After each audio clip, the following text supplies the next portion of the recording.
மதிப்பிற்குரிய CSK மேனேஜ்மெண்ட்டுக்கு first 3 மேட்சும் நீங்கள் தோத்ததை பார்த்துட்டு அவ்வளோதான், இனி பாட்டம் ஆஃப் த டேபிள் தான், இந்த டீம் தேராது அப்படின்னு சொல்லி கொஞ்சம் எசக்கு பசக்கா பேசிட்டேன். ஆனால் போன மேட்ச்சு சூப்பராக விளையாடி ஜெயிச்சிட்டிங்க.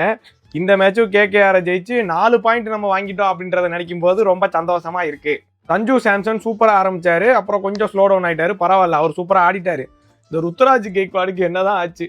லாஸ்ட் 2 மேட்சாக கேப்டன்சி நல்லா பண்ணிட்டாரு, பட் பேட்டிங்கில் அடிக்கவே மாட்டுறாரு. அப்புறம் கையில் வந்த கேட்செல்லாம் வேற விட்றாரு. அவரை மட்டும் கொஞ்சம் என்னன்னு கொஞ்சம் பேசி சரி பண்ணுங்க. எப்பா ஆயுஷ் மாத்திரே, நீ மட்டும்தாயா எல்லா மேட்சும் 200 ஸ்ட்ரைக் ரேட்டில் ஆடுற, நீ நல்லா இருப்பையா.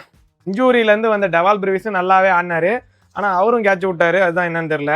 அப்புறம் எல்லா மேட்சும் நல்லா ஆடின சர்ஃப்ராஸு என்னென்னமோ பண்ணி பார்த்தாரு, பேட்டிங்கில் படலை, அது கூட ஓகே, அவரும் கேட்சை விட்டாரு.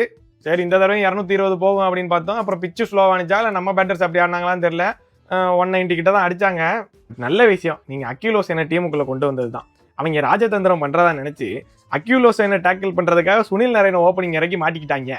ஃபின்னாலனும் அடிக்கலை, சுனில் நரேனும் சுற்றுன்னு சுற்றினாரு, படலை. அஜிங்கியா ரஹானேக்கு பவர் பிளே இல்லைன்றனால ஸ்கோரும் வரல. நூர் அகமது அக்யூலோசேனு 2 ஸ்பின்னர்ஸையும் ட்ரஸ்ட் பண்ணி 8 ஓவர் கொடுத்ததுக்கு 2 பேருமே சூப்பராக போட்டாங்கப்பா. எப்பா நூறு, நீ கம்பேக் பண்ணணும் தான் எல்லாருமே வெயிட் பண்ணிக்கிட்டு இருந்தாங்க. நீ விக்கெட் மேலே விக்கெட்டாக எடுக்க ஆரம்பிச்சிட்ட அப்படின்னா நம்ம டீமை யாரும் ஒன்றும் பண்ண முடியாது. இதே மாதிரி பந்து போடணும். மற்றபடி வழக்கம் போல் அன்சுல் கம்போஜ் கலீல்னு ஸ்டார்டிங்லேயே விக்கெட் எடுத்து கொடுத்துட்டாங்க. Very good. எப்படியோ மேட்ச் ஜெயிச்சாச்சு. இந்த கேகேஆர் டீம்ன்றனால ஜெயிச்சிட்டோமா இல்லை நிஜமாவே நம்ம ஃபார்முக்கு வந்துட்டோமா அப்படின்றது அடுத்து எஸ்ஆர்ஹெச் கூட ஜெயிக்கிறத வச்சு தான் முடிவு பண்ண முடியும். நல்லா ஆடி இன்னும் 2 பாயிண்ட் எடுத்துடணும். Okay, but very very happy, எல்லாருமே ஹாப்பிப்பா.